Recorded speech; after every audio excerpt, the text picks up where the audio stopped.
Hey folks, welcome back to Real Estate Investing Unmasked. Today we got a great show for you. Stay tuned.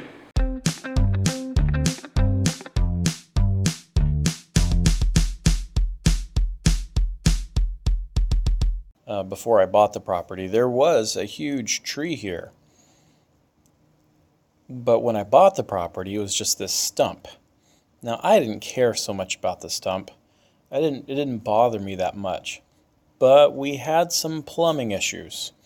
And because we had some plumbing issues, the guy who was living there at the time said, you know what, I'm going to stop working on the stuff inside the house and I'm going to start working on these plumbing issues.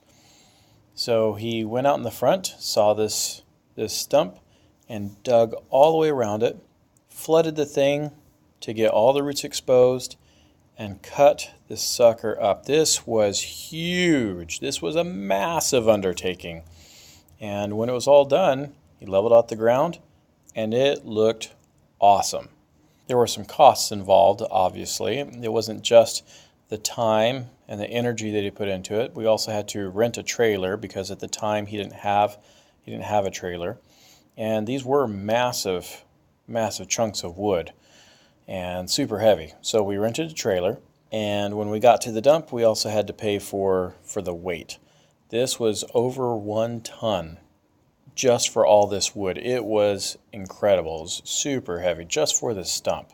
Now in the front yard, you can also see this kind of semicircle made out of bricks, kind of with a vent system. We didn't quite know what this was when we first started looking into the problem with the septic, or with the sewer rather. And as we started to investigate, we dug this hole a couple feet deep, and we found this. We found that the pipes weren't all that together. They were pretty damaged, pretty dinged up. So we pieced them back together, welded them back together the proper way, and got the job fixed, basically. We fixed the job, got new sewer piping in, and then everything was hunky-dory. Now, this wasn't the end of the stuff that had to be done in the front yard, so we had the plumbing that was taken care of in the front. Now it was time also to do the water. We had some water issues.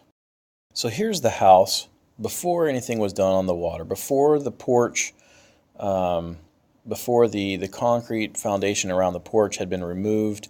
In this picture, you see that the porch roofing has been removed, but the water hasn't been completely taken care of.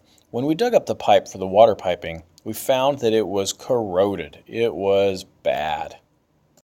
And instead of replacing it with more steel pipe that we knew would corrode in the future, we went ahead and used PVC. Now, PVC, when it is installed underground and not exposed to sunlight, should last up to 1,000 years. So exposed to sunlight, PVC doesn't work as well or as long, but it works tremendously well when it's buried. So we replaced the steel with PVC, and now we reconnected our piping for our house. We knew that we were going to be adding a bathroom to the front of the house, and in order to do that, we wanted to have a shutoff valve at the front of the house. So we extended the water line outside of the range of where the house was going to be, so that when the foundation was brought to the house, then we could adjust it and repipe it accordingly. So now that the water was taken care of, the plumbing was taken care of, the porch had been removed, now it's time to break up the concrete in the front, because we were not going to put concrete, a new foundation, over the top of the old foundation or even match up to it. We wanted it completely gone, that whole front porch. And the guy who was living there did a masterful job. He just banged it out and took out everything. All the concrete was broken up. Here's a view from the front of the house, and here's a view looking from the side of the house, looking toward the living room. And here's one looking from the driveway, looking toward the front of the house. And here's looking at one head on. So you can see the porch has been removed. We actually took out the front door, blocked it off, and moved it over to the side where the new front door was going to be. That way we wouldn't have to step down into this 1 deep or 2 foot deep ravine. So we took out all the concrete, and this is what it looked like. We now had the front of the house ready for the addition. Now, simultaneously, we also ripped off the roof, because once we took off the porch, we also extended that to other parts of the roof. So we started ripping off the roof, saw some damage, and started to repair that.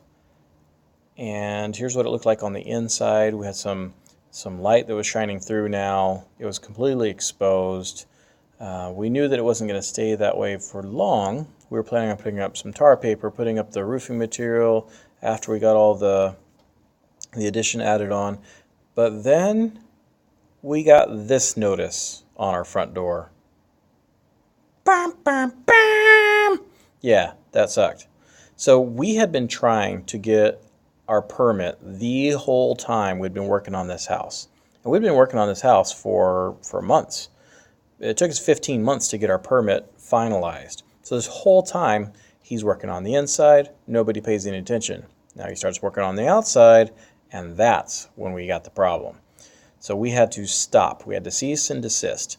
And we had to wait until we got our permit finalized.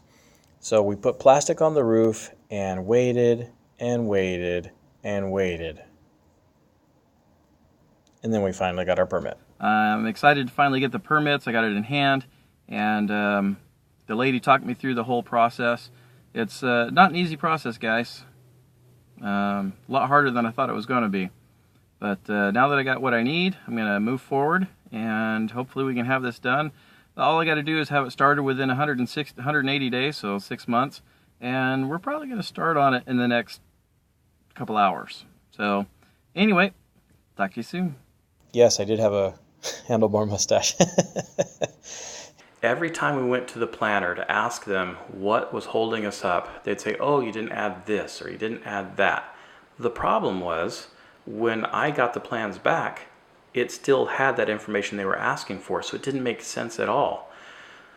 I was living down in Orange County. I had to move right after we bought the house. So when I moved down, I wasn't able to come up during normal business hours to work at the building and safety, so I had my friend to come up and take the plans to the safety office, the building and safety permitting office.